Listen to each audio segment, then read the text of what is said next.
I am Inspector, and I solve mystery. Welcome to my new case. The streets of Oxford were washed in that peculiar dampness of late autumn, when the stones themselves seemed to perspire beneath the weight of rain long gone. Cloisters smelled of moss and soot, and somewhere in the half-dark a chapel door had been left ajar, letting the faint fragrance of candle wax drift outward into the cold. I walked there alone, though Lewis had departed not long before with his usual cheer, leaving me to brood on a crossword clue that had resisted me all morning. A 5-letter word, deceptively plain, but evasive as a shadow in fog. Lewis, with his plain good sense, had remarked on mortality earlier, as though death was something that arrived punctually like the number 17 bus. He could talk of it as one might talk of the weather, but it sat differently with me. I felt death in the silence of the streets, in the varnish peeling from a college gate, in the hush of pigeons roosting beneath a gargoyle's lip. A crossword clue unanswered is never far from thoughts of mortality. Both are reminders of what we do not know, and perhaps will never know. I had intended no more than a walk, the aimless wandering that eases the head better than any pill, yet my feet drew me towards the newsagent near Carfax. I cannot say why. The thin crackle of papers, the scent of ink and tobacco, and there it was, a column no wider than a finger, the kind most readers skip. Sudden death of fellow doctor, Adrian Selby, coroner pending. A small announcement, a life reduced to type no larger than the shipping forecasts. I bought the paper, though I already knew I would not sleep easily. In the pub across the street, a couple argued softly, their words lost in the clatter of glasses. I read the notice again. I read it twice, and then a third time, as though repetition might yield meaning. Selby was not unknown to me.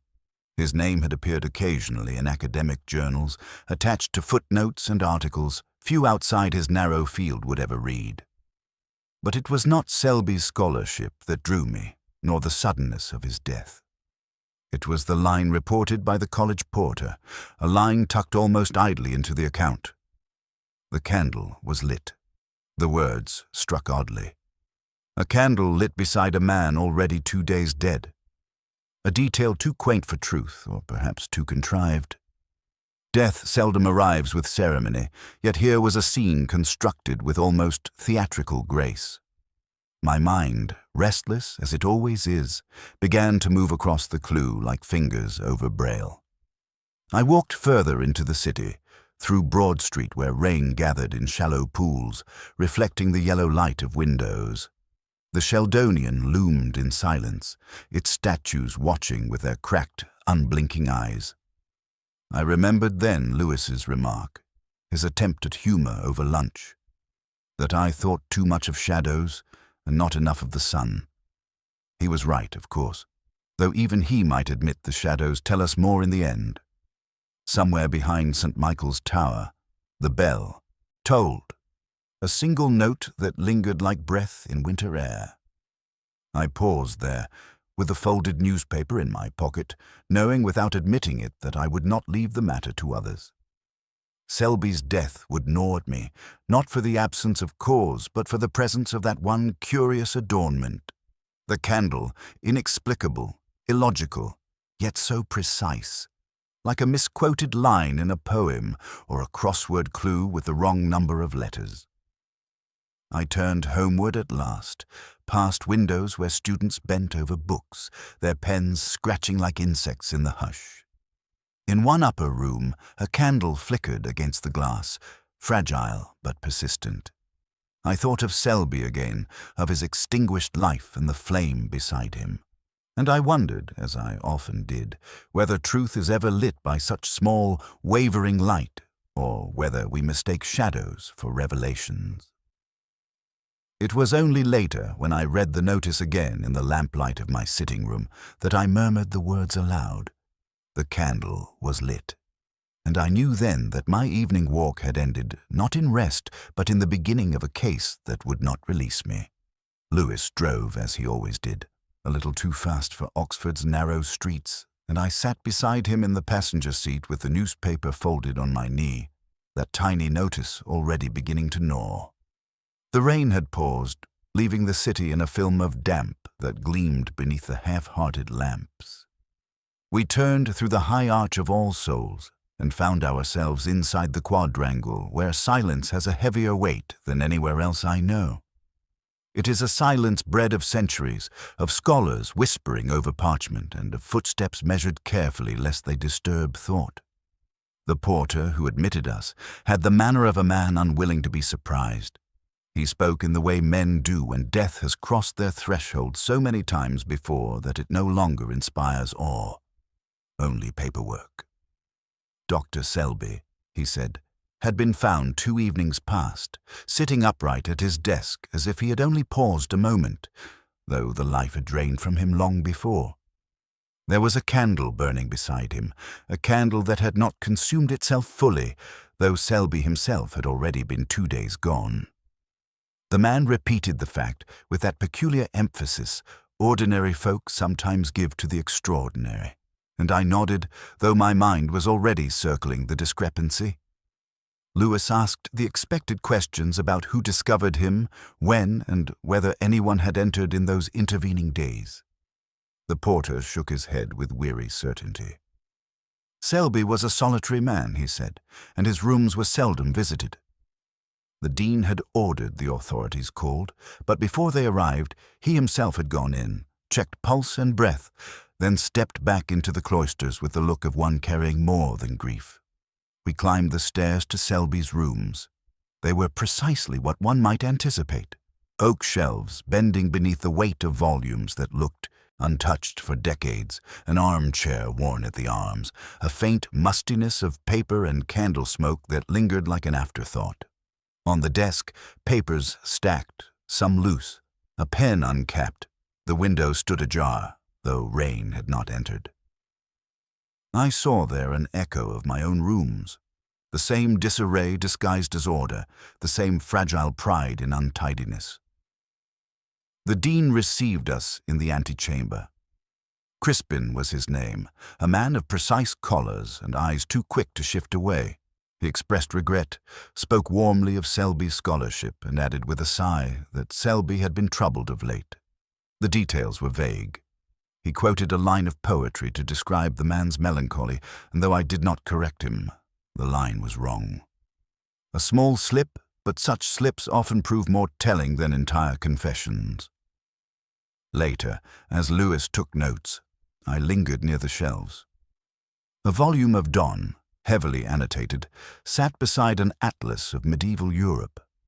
I traced one marginalia line with my finger, the ink fresh compared with the dust around it. A man preoccupied with both love and death, Selby had left fragments of both scattered across his study. We were introduced to others in quiet succession. Margaret Ellison, who had once been close to Selby, appeared pale and unyielding, her voice sharpened by old wounds rather than present grief. Dr. Harland, another fellow, spoke of Selby with nervous admiration, his eyes darting away each time the death was mentioned. And finally, Mrs. Tovey, the librarian, whose silence contained more weight than any of the words I'd heard all day. She told us she had seen Selby late in the evening not long before his death, carrying a candle along the gallery. The image struck me. A scholar by candlelight in an age of electricity, a man out of step with his time. It was not grief that hung over All Souls, but something stranger. Rivalry, secrecy, and an unspoken fear of what might surface if we searched too long among the shelves. Lewis muttered later that the place smelled more of vanity than mourning, and he was not entirely wrong. But I thought of the candle again, that pointless, perfect detail, and I held my tongue. Some truths do not announce themselves in thunder. They appear in silence, in wax still warm, in the shadows of a college that guards its own. We began with Crispin, for deans seldom wait their turn. He ushered us into his study with the air of a man extending favor rather than courtesy. The room was neat to the point of lifelessness, shelves aligned, no stray papers, even the decanter arranged at a precise angle to the light. He spoke warmly of Selby's intellect, of his dedication to the life of the mind, yet I found myself listening less to the words than to their delivery.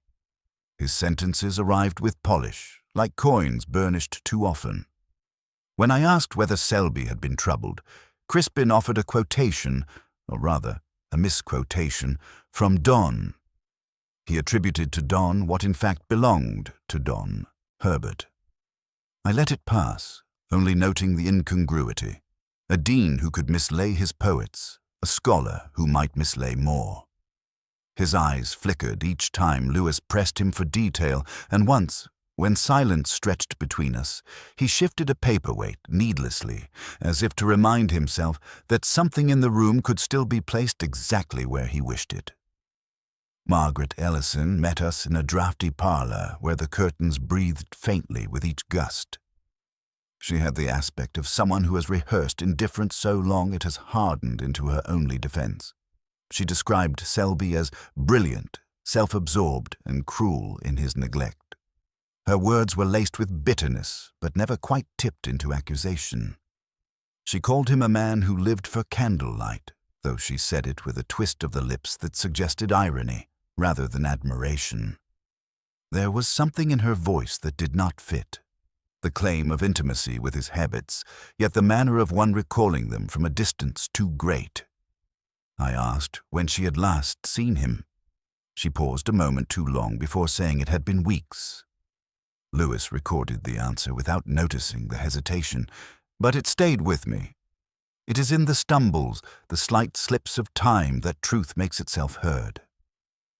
Dr. Harland awaited us in his rooms, the air heavy with the smell of damp tweed and stale tobacco. He was nervous in the way of men who wish to appear candid but lack the practice. His hands trembled each time he reached for a match to relight his pipe. He spoke at length of Selby's brilliance, though his admiration was shaded with envy. He hinted at quarrels over academic credit, disputes so minor they seemed absurd until one remembered that scholars may stake their pride on footnotes. He sweated as he talked, though the room was cold, and when Lewis asked if he had seen Selby recently, his eyes darted to the window before he shook his head. It was not guilt I saw in him, but fear, the kind of fear born from secrets unrelated to the one in question, the fear of being misread and unable to offer correction. And then Mrs. Tovey. She was waiting for us in the library, where the smell of dust and vellum seemed woven into the stone itself. She was small, precise in movement, and spoke with a quietness that forced attention rather than sought it. She claimed she had little to say about Selby, that he was courteous but distant. Yet there was a watchfulness in her gaze, as though she measured each of our questions not for content, but for intent. She let slip one remark, almost idle, that Selby had always loved candles, always insisted on their presence. It was spoken too smoothly, like a line repeated rather than recalled.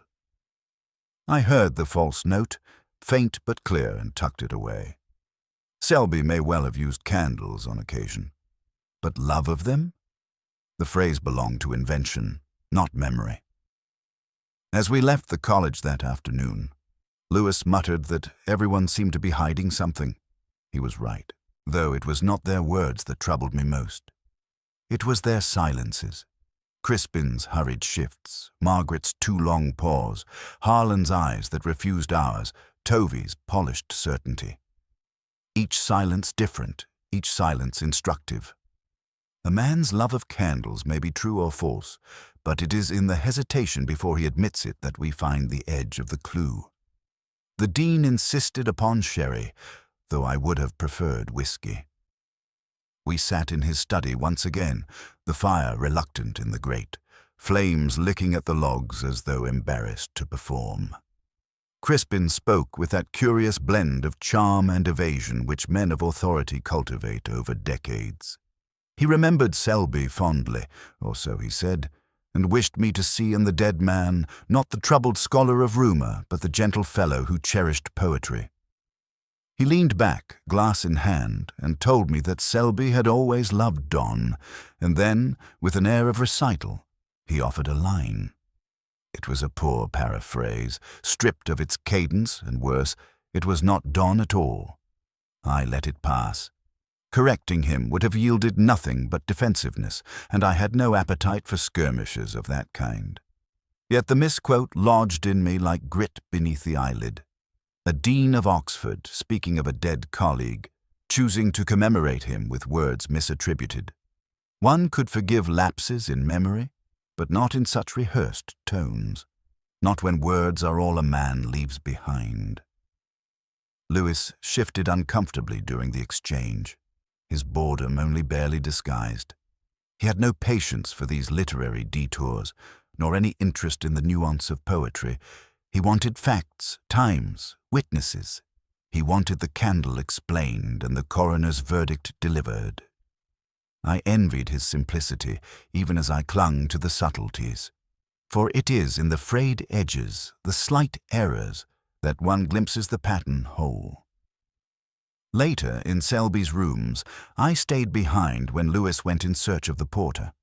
The air was still heavy with paper dust, the faintest aroma of wax lingering as though it had sunk into the wood.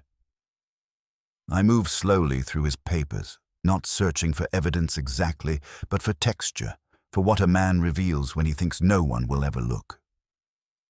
Amid the piles of lecture drafts and marginal notes, I found a folded crossword, already half-filled. His handwriting, firm and deliberate, offered answers precise in spelling and in citation. In the margin, in neat script, he had written the very line Crispin had mangled, written correctly, without error, with the poet's name underscored. It was no great revelation, merely confirmation of what I already sensed. Selby was a man to whom detail mattered, a man unwilling to compromise truth for approximation. That being so, why had Crispin, who professed friendship, spoken so carelessly of his passion? Did he not know him at all, or did he know him too well and choose distortion as convenience? The question gnawed, though I could not yet give it teeth. I stood at the window where the rain pressed faintly against the glass, and allowed myself a moment of abstraction. The crossword, the candle, the misquoted poet, fragments that refused to align. They were like scattered notes of a melody I recognized but could not hum. I thought of the clue I had failed that morning, a 5-letter word that eluded me still, and wondered whether Selby had wrestled with it too. There is something profoundly human in the struggle with an answer just out of reach. Lewis returned with his usual energy, complaining of the damp and asking whether we had enough to move forward. I told him not yet. He frowned, impatient, muttering that sometimes I preferred riddles to truth. Perhaps I did. Yet truth, as I have learned, often disguises itself as riddle, and only the smallest misstep, a line of poetry misplaced, a candle lit when it should have guttered, allows us to see it. I folded the crossword and placed it carefully back among Selby's things. Precision mattered to him. That was the beginning, and perhaps also the end of it. Still, as we left his rooms, I could not shake the feeling that in Crispin's error lay a door slightly ajar, and that one day, with the right patience, I might see what waited beyond. It was Harland who summoned us, though he made it appear as if we had cornered him. We found him in his rooms, curtains drawn despite the weak noon light. The air smelled faintly of damp and the acrid ghost of extinguished matches. He began, almost before we had sat, his words tumbling over one another with the eagerness of a man who had rehearsed his confession in solitude. Yes, he had quarrelled with Selby. Yes, it had been bitter. A manuscript was at the heart of it, some scholarly excavation into forgotten chronicles. He claimed Selby had stolen the argument, dressed it in finer language, and prepared it for publication as though Harland's contribution had been a footnote rather than the substance. His voice rose and fell, tremulous in indignation, then dipped into wounded pride. Lewis sat forward, pen scratching, pleased to have what looked like a motive. I watched Harland more than I listened. His hands betrayed him, restless, clenching and unclenching on the arm of his chair, as if gripping reins of a horse too spirited for him. He produced a packet of letters, Selby's handwriting evident, curt, dismissive, even cruel in its brevity. There was jealousy in them, the kind that festers in academic cloisters where recognition is the only currency. Harlan's eyes glittered with something close to relief, as though by giving us these he had purchased absolution. Then came the note. He slid it across the desk with fingers that trembled. It was unsigned, written in an anonymous scrawl, the words brief and enigmatic. The candle tells more than you think. A warning, a taunt, or perhaps a key. Though at that moment it looked to Lewis like the missing link. He muttered that we had motive, quarrel, and now some cryptic reminder of the scene itself, a trifecta too tidy to ignore. For a brief span I allowed myself to believe it, the quarrel, the bitterness, the petty theft of ideas, all wrapped in the cloaked theatrics of Oxford rivalry. It fitted too easily, like the answer to a crossword clue where every letter falls obediently into place. Harlan sat slumped now, drained, as though the admission had emptied him of life. He swore he had never meant Selby harm, only justice. Yet his denial sounded rehearsed, and rehearsed denials seldom ring true. We left him in that dim room, Lewis satisfied that we had narrowed the circle, I less so. The manuscript itself was delivered later to my desk. I read it at midnight with whiskey half drained beside me, and found it weary, pedestrian, its argument banal. It rehearsed points any diligent undergraduate might have gathered from a week in the Bodleian. Was this the prize for which men sharpen their daggers? Number. Academic vanity is boundless, but murder requires something fiercer than footnotes. I turned again to the anonymous note. Its simplicity unnerved me. The candle tells more than you think. It pointed not towards Harlan, but away from him, though Lewis refused to see it. The candle was no metaphor in Selby's death. It was fact. A candle burning beside a body, 2 days dead. The note reminded me that truth is seldom hidden in the grand quarrels of men, but in the small absurdities they overlook. By morning, I knew Harlan was not our man. His guilt was too loud, his quarrel too pedestrian, yet I could not shake the unease. False solutions are sometimes more dangerous than none at all, for they lull one into the complacency of answers. I folded the manuscript, slipped the note into my pocket, and prepared to tell Lewis what he did not want to hear. We were no closer than before? Perhaps further, for neatness is the enemy of truth, and this was far too neat. Margaret Ellison received me in the senior common room, though she seemed ill at ease in its stiff-backed chairs. The rain had darkened the mullioned windows and cast the portraits into obscurity. She was a woman who disliked being observed and who knew she was always being observed. Her bitterness towards Selby had already been made plain, but now she spoke with a softer cadence, as if some part of her grievance had thawed into sorrow. Selby, she said, had not been working on scholarship at all in those final months. The manuscripts Harlan had coveted were decoys, the scholarly equivalent of stage scenery. His true labor had been memoirs. Pages written in a cramped hand, laced with recollections both tender and merciless. She had seen some of them passed into her hands once when his mood had been nostalgic rather than cruel.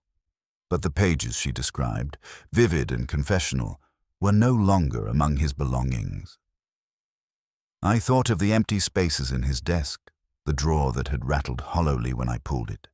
Missing diary leaves, their absence, more articulate than their presence might have been. Margaret's voice faltered when she spoke of one passage in particular.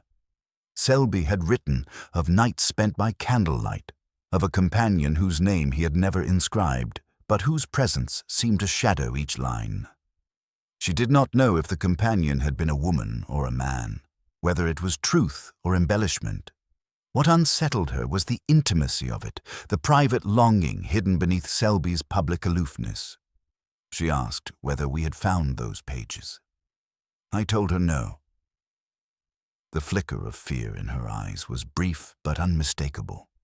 Later, I sought Mrs. Tovey in the library. She stood behind the desk, cataloguing returns with the patience of someone who has long since surrendered ambition for order. The air smelled of vellum, of polish, of damp stone that refused to dry even in summer.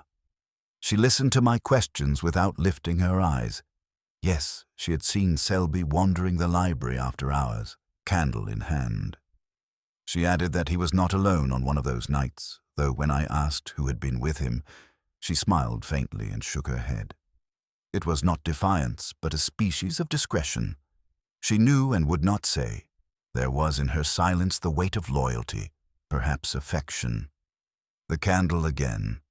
It had become a symbol that eluded explanation, illumination where none was needed, secrecy disguised as ritual. I pressed her gently, but her answers dissolved into the quiet rustle of books being shelved. Lewis grew frustrated. He muttered that people in colleges prefer mystery to truth, that they live half their lives in quotation marks. He wanted names, times, something solid to tie around Selby's neck. But I could not dismiss the thought that love, or the memory of it, was the true currency here. Not manuscripts, not academic rivalry, but the desperate need to be remembered, to be recorded in another's pages. I returned to Selby's rooms that evening and stared at the space where the candle had stood, the wax ring faint upon the wood. Love leaves traces, but they are seldom straightforward. A candle burning when its owner lay 2 days dead. Memoir pages missing. A librarian who would not betray a secret rendezvous. These were fragments of intimacy, not rivalry.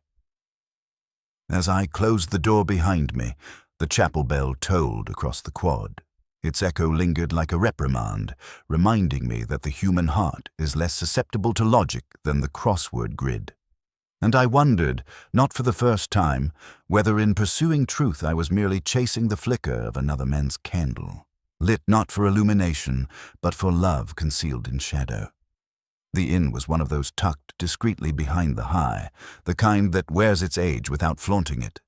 Low beams, fire-blackened, sagged over narrow corridors. The smell was a mixture of stale hops and lavender polish, a contradiction that somehow suited the place. Lewis and I arrived late in the afternoon, the air thick with drizzle that blurred the outlines of spires and domes. He busied himself at the bar with a half-pint, while I drifted to the desk where the register lay open, its pages stiff with years of names. I had no reason to believe it would yield anything, yet habit led me to glance. I moved backward through the dates, noting travelers from Birmingham, a pair of German tourists, an anonymous Mr. Smith. Then there it was, Margaret Ellison, written in a hurried but unmistakable hand, the loops of her surname sprawling wide as though she had wished to be seen and concealed at once. The date was precise. The very night Selby died. The ink had begun to fade, yet it stood out to me like a smudge on white linen. I returned to Lewis, who looked at me with his usual suspicion whenever my silence stretched too long. I told him only that we would be paying another visit to Miss Ellison. He muttered something about wild goose chases, but followed me out into the damp street without protest. When she opened the door of her small house near Jericho, her face betrayed nothing at first. I mentioned the inn, the register, her name. For a fraction of a moment her composure cracked, and then she smiled. Too quickly, too brightly. She admitted she had gone there that night, that she had in fact seen Selby, though not in the way we might assume.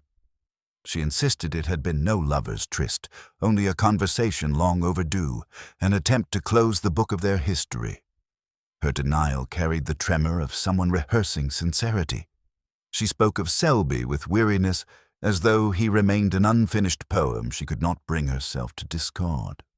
She confessed to bitterness, to shame at having sought him out again after so many years of silence, but denied any role in his death. There was a sadness in her tone, a self-reproach sharper than grief. She had wanted to remind him, she said, that he had once mattered to someone beyond his books. But when she arrived at his rooms, he had been distant, distracted. She left soon after, her pride barely intact. I believed her, not because her words were beyond doubt, but because the tremor beneath them belonged to shame, not guilt. A guilty woman shields herself with careful lies. A shamed woman blurts fragments of truth, hoping they will suffice. Margaret's account belonged to the latter. Still, her earlier denial of having seen him for weeks gnawed at me. Why lie if the encounter had been so empty of consequence? Lewis, predictably, took the harder line. He muttered that women like her could weave half a dozen stories before breakfast. He urged me to press harder, to catch her in contradiction. But I had already heard the contradiction, and it was not one that pointed towards murder. It was the kind that speaks of wounded pride, of the reluctance to admit one has returned to the very person one swore never to seek again. As we walked back across the cobbled streets, Lewis complained of wasted hours. I kept silent. For all her evasions, Margaret Ellison did not strike me as a killer. She carried too much self-contempt to bear the additional weight of crime. What she withheld was not guilt, but humiliation, and humiliation seldom leaves blood on the floor. The register had offered a glimpse, nothing more, a faded scrawl that hinted at intimacy and delivered only disappointment. Another red herring, perhaps, yet I copied her name into my notebook all the same. Even false trails, I've learned, may circle back to the truth. It was Lewis who spotted it first, though he lacked the patience to savor the discovery. He had been rifling through Selby's lecture notes with a doggedness born more of duty than curiosity, muttering about wasted hours and ink-stained pedantry. Then, abruptly, he called me over. His finger jabbed at the margin of a sheaf of papers, the last draft Selby had prepared for his students. The lines themselves were nothing remarkable, a stitched-together meditation on 17th-century verse, half lecture, half elegy. But Lewis pointed out the first letters of each line, neatly aligned down the left-hand margin. They spelled a word with no ambiguity, Tovey, the librarian's name. Lewis was triumphant, the way a man is when he finds a coin in the gutter. He declared we had our link, our culprit. The dead man had left us a cipher, a final clue pointing to the hand that guided his end. He looked at me as though expecting applause. But I could not share his certainty. It was too neat, too deliberate. The symmetry of it repelled me. I read the poem again, letting the cadence settle into memory.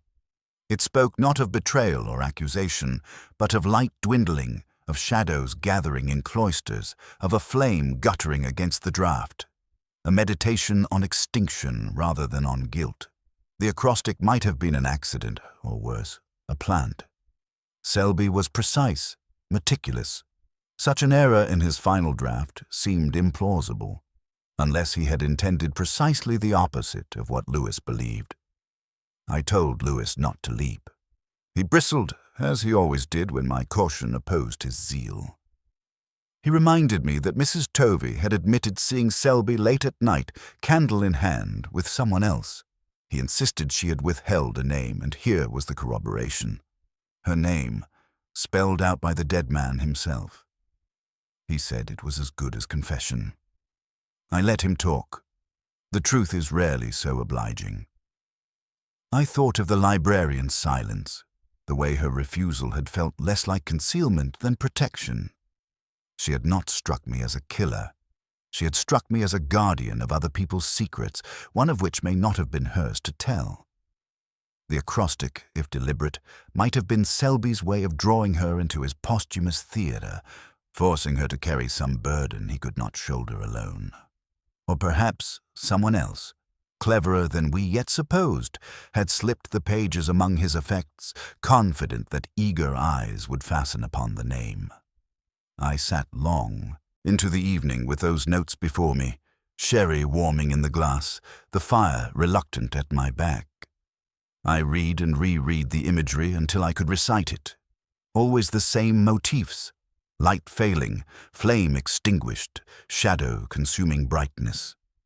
It was not the language of anger, but of melancholy, resignation, the words of a man retreating rather than lashing out. I wondered whether the candle at his death had been his own gesture, an emblem of the darkness encroaching, yet the porter had said otherwise. The candle burned, though Selby had been 2 days gone. The dissonance grew louder. Either Selby had wished to leave the world in firelight, or someone had lit it in his absence, manufacturing a tableau of piety. Both possibilities unsettled me. Both suggested that the truth was not contained in any name, acrostic or otherwise, but in the flicker of flame itself. Lewis eventually surrendered to his own fatigue, muttering that I preferred puzzles to people. He was not entirely wrong. Yet in those notes I sensed not accusation, but confession. A man writing himself out of life in the only medium he trusted, a coded farewell disguised as scholarship. Whether Tovey's name was his true intent or a mask, I could not yet decide. All I knew was that beneath the words lay not rage, but sorrow, and that in sorrow we must tread carefully. The porter's words returned to me one evening when the city lay drowned in drizzle, the lamps hazed with mist. I had read his statement before, but habit, or perhaps unease, led me to take it up again. He had spoken simply, without embellishment. Doctor. Selby was found at his desk, a candle lit beside him. 2 days dead, he said, though the flame still burned. At first I had accepted it as one accepts the oddities that cling to death, but something in the phrasing disturbed me, as though it carried an echo I had ignored. I thought again of the wax, the faint pool I had seen myself upon the desk. It had been soft, almost tacky to the touch, as if set only recently. Not hardened into the dull crust 2 days' burning would demand. No candle could sustain its flame for that span. The arithmetic was against it. I sat with the calculation in silence. Selby had been dead 2 days. The candle could not have lived even half so long.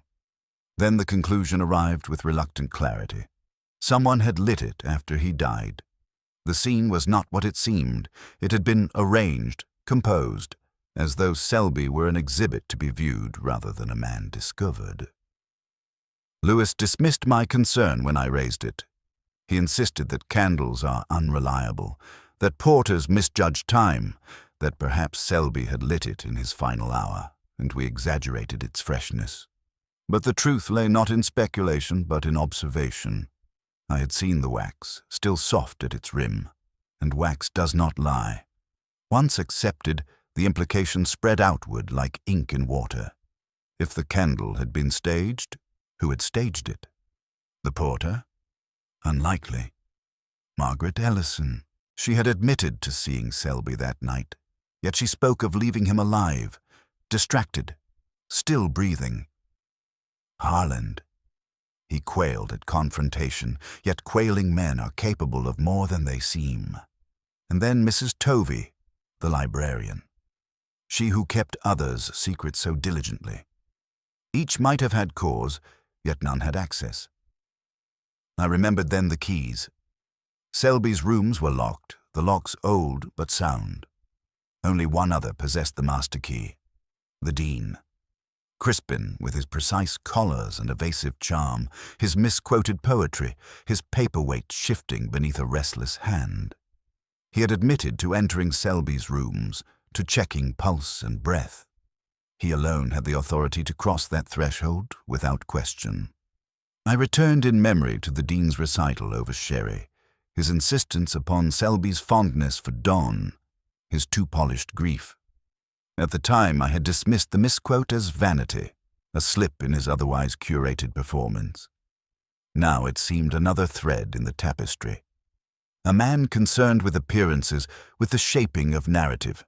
A man who might light a candle, not for remembrance, but for concealment.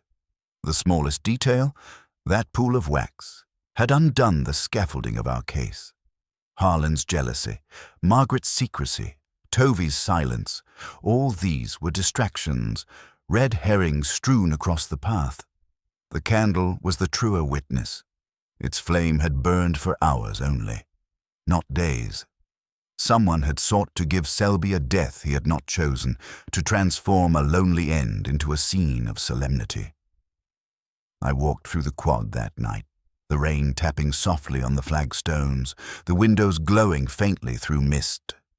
I thought of Selby's memoirs, of missing pages, of a librarian's discretion. I thought of Ellison's shame, Harlan's tremor, Crispin's too ready sorrow.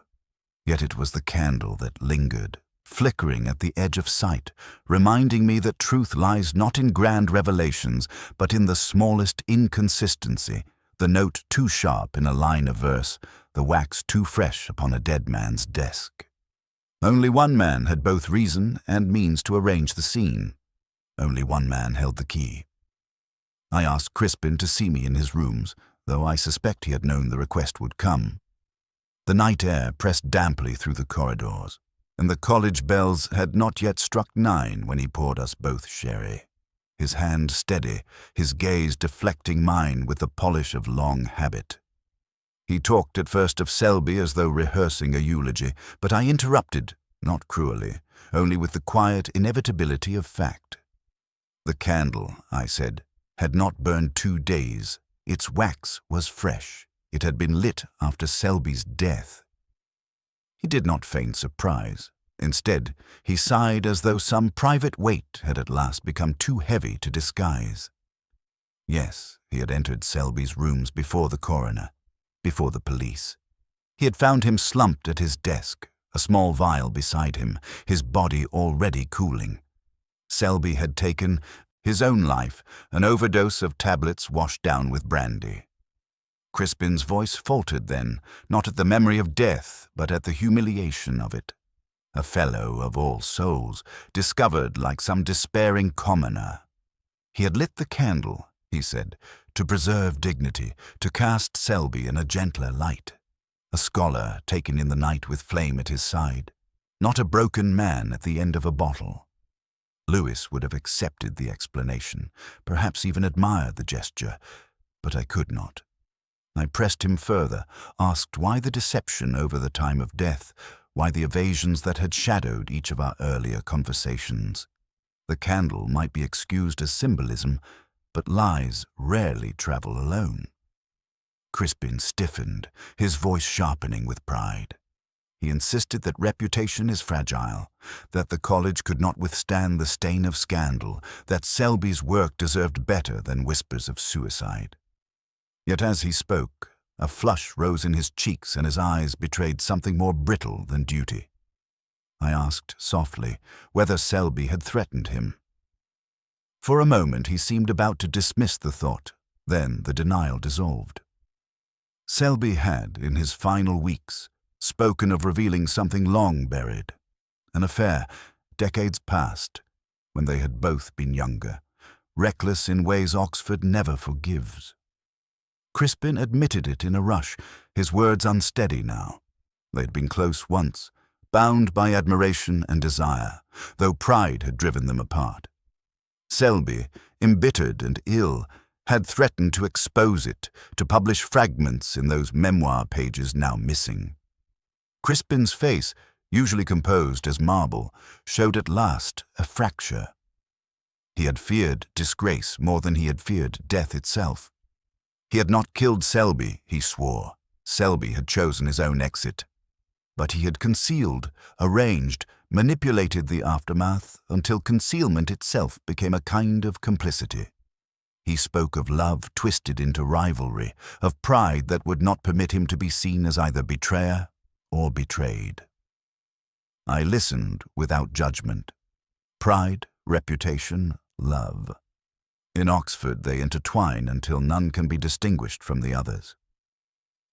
Crispin lit the candle not to honor Selby, but to shield himself, to disguise the sordid truth beneath a veil of sanctity. He had wanted to control the story, to script the ending of a man who had once shared his secrets. In so doing, he had reduced Selby to a tableau, robbed him even of the honesty of his despair.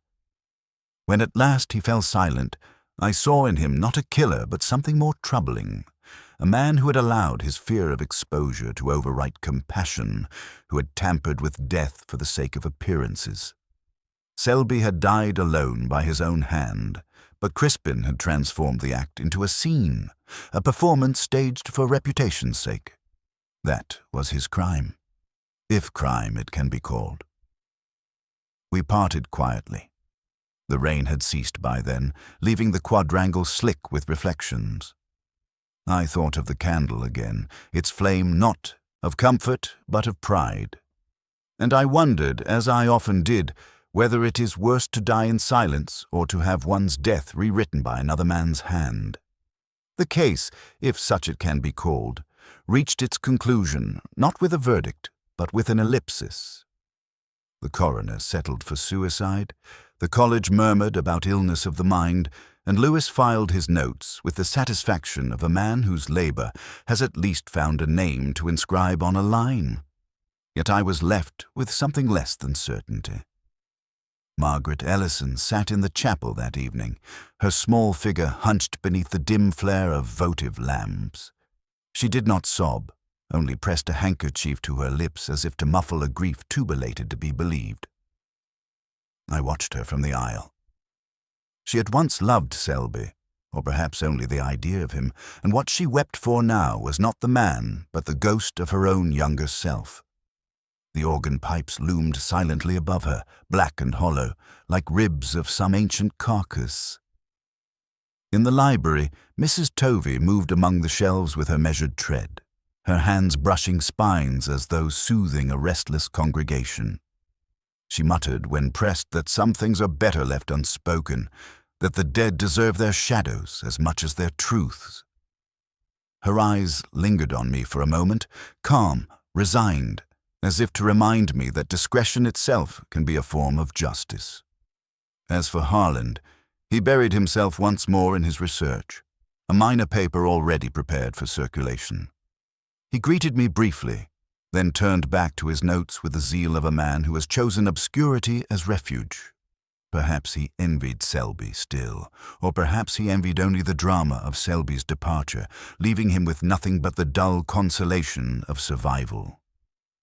I left them to their fragments and stepped into the quadrangle, where dusk had settled like smoke. The stones shone with damp, and the gargoyles stared impassively as they had stared for centuries.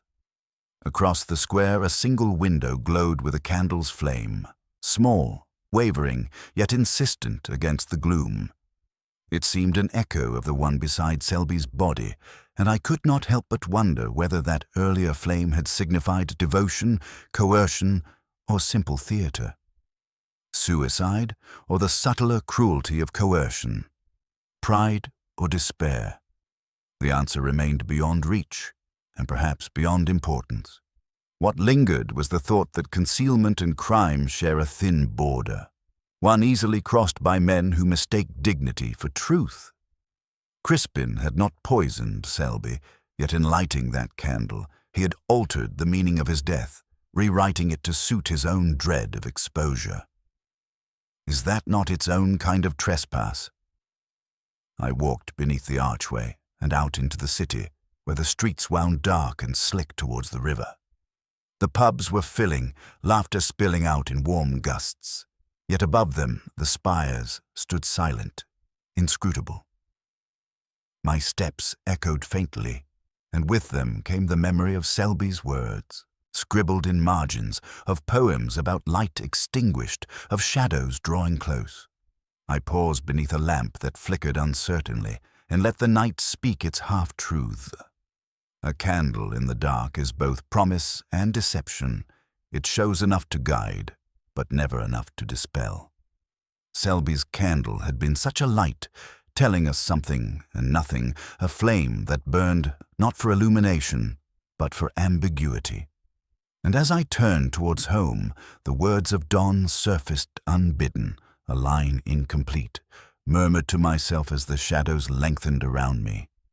I left it unfinished, as Selby had left his life, as we all must leave our mysteries.